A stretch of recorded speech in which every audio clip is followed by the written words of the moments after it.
Hello friends, నమస్తే. నేను మైథిల్ని. ఎలా ఉన్నారు అందరూ? బాగున్నారా? చాలా రోజులు అయిపోయింది. ఈ మధ్యకాలంలో వీడియోలు పెట్టలేకపోతున్నానండి. కారణం ఏమిటి అంటే, ఒకటి ఆరోగ్యం బాగుండకపోవడం, రెండు ఈయనకి కూడా కొంత అనారోగ్యంగా బాధపడటంతో ఇక చెయ్యాలని అనిపించక వదిలేశానండి. అయితే నాకు తర్వాత అనిపించింది, ఏదో చేతనైనంత వరకు చెయ్యాలి అని అనిపించిందండి. సరే ఫోన్లో ఏదో ఒకటి చేద్దాము అనిపించి చిన్నగా చేయాలి ఏదన్నా అనిపించింది. నేను గతంలో డాక్టర్ దగ్గరికి వెళ్ళినప్పుడు నాకు షుగర్ లెవెల్లో నార్మలే ఉంది కానివ్వండి, 3 months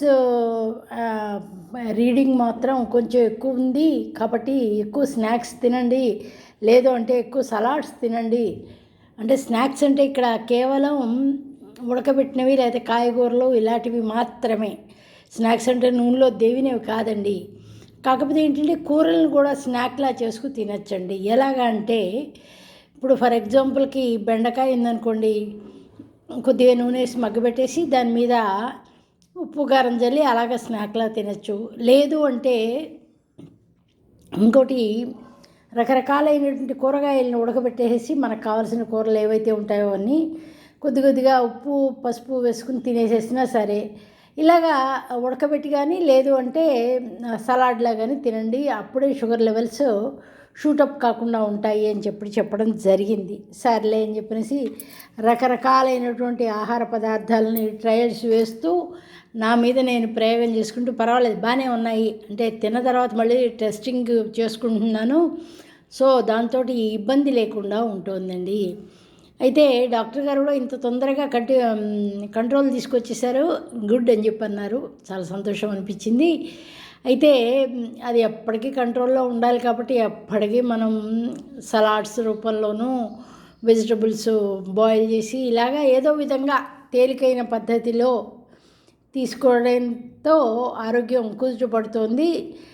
ఈ జలుబు వల్ల వచ్చే జ్వరం, ఎందుకంటే సీజనల్ చేంజ్ అవుతుంటే ఈ వైరస్ అటాక్ అనేది కామన్ అయిపోయింది కదా, దాంతో ఏమవుతుందంటే జ్వరం లేకపోయినా కఫం పేరుకుంటోందండి. వాతావరణంలో చల్లదనానికి తలుపులు తీయపోయినా గాలిలో ఉండే తేమ వల్ల కఫం పేరుకుంటోంది. దీనికి ఒక రెమెడీ అండి, సింపుల్ రెమెడీ మనందరికీ తెలిసిందే, చాలామంది పెద్దవాళ్ళకి తెలుసండి. అనుభవపూర్వకంగా నేను అనుభవించిన తర్వాత మాత్రమే చెప్తున్నానండి. ఏమిటంటే అది మనకి కరక్కాయ దొరుకుతుందండి, పౌడర్ దొరుకుతుంది హెర్బల్ స్టోర్స్లో. కరక్కాయతో చేసినటువంటి టానిక్ కూడా దొరుకుతుందండి, ఇది ముమ్మాటికి నిజం. అయితే ఈ కరక్కాయని మామూలుగా పొడి తీసుకొచ్చి షుగర్ ఉన్నవాళ్ళు, మామూలుగా షుగర్ ఉన్నవాళ్ళు తీపి తినకూడదు అంటారు కాబట్టి అప్పుడు ఏం చేయాలి అంటే కరక్కాయని ఒక గ్లాస్ నీళ్ళల్లో, అంటే పొడిని ఒక గ్లాస్ నీళ్ళల్లో వేసి బాగా మరిగించి కొద్దిగా చల్లార్చి ఆ నీళ్లు తాగినా సరే, లేదు అంటే కరక్కాయ పొడిని నోట్లో వేసుకుని మంచినీళ్ళు తాగినా సరే, లేదు షుగరు ఏం చేయదులేండి కంట్రోల్లోనే ఉంటుంది కదా అనుకుంటే తేనెలో కలుపుకు తాగినా సరే, తేనెలో కలిపేసి రంగరిచ్చి ఒక హాఫ్ స్పూన్ అది, ఒక హాఫ్ స్పూన్ ఇది, అంటే తేనె తర్వాత కరక్కాయ పొడి, ఇది పిల్లలకి పెట్టచ్చండి, పెద్దలకి పెట్టచ్చు. లేదు కరక్కాయని అరగదీసి కూడా తేనెలో కలిపి పెడతారండి. పూర్వం పద్ధతి కరక్కాయని సాన మీద అరగదీసి ఆ వచ్చిన రసాన్ని ఏదైతే ఉంటుందో అది తేనెలో కలిపి పిల్లలకి పెద్దలకి కూడా పెట్టచ్చండి. ఆ విధంగా అయితే కనుక కఫం కోసేస్తుంది. లేదు ఇంకో పద్ధతి ఏమిటి అంటే పాత పద్ధతేనండి, కరక్కాయని బెండ్లో అంటే కరక్కాయని చితకొట్టి ఒక ముక్కను బుగ్గన పెట్టుకుంటే అది కూడా కంట్రోల్ అవుతుందండి.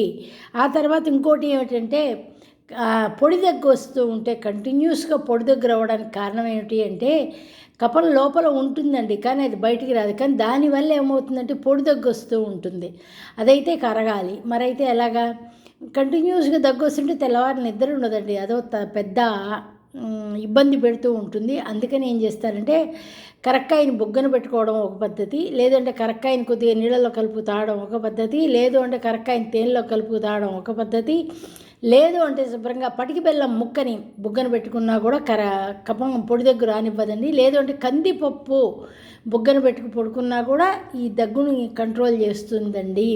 ఇవన్నీ పాత పద్ధతులే. లేదు అంటే అల్లాన్ని రసం తీసి దాన్ని అల్లాన్ని రసం ఎలా తీస్తామంటే మిక్సీ పట్టేస్తే చిన్న ముక్కగా కోసి కొద్దిగా నీళ్లు వేసి అది కూడా తాగినా కూడా అప్పుడు ఏమవుతుంది అంటే దాంట్లో కొద్దిగా తేనె కలుపుకోండి, లేదంటే బెల్లం ముక్క కలుపుకొని తాగినా తగ్గుతుంది. లేదు అంటే చక్కగా శొంఠి పొడిలో అన్నంలో వేసుకుని తిన్నా సరే తగ్గుతుంది. ఇక స్నాక్లోకి వస్తున్నానండి.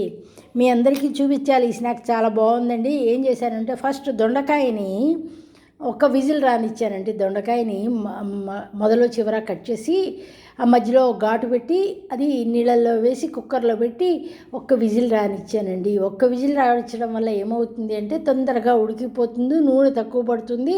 ఇలా కఫం ఉన్నప్పుడు నూనె ఎక్కువ తినకూడదండి. దానివల్ల కూడా తీపి నూనె ఎక్కువ తినకూడదు. దానివల్ల కూడా కఫం పేరుకుంటూ ఉంటుంది, పెరిగిపోతూ ఉంటుంది.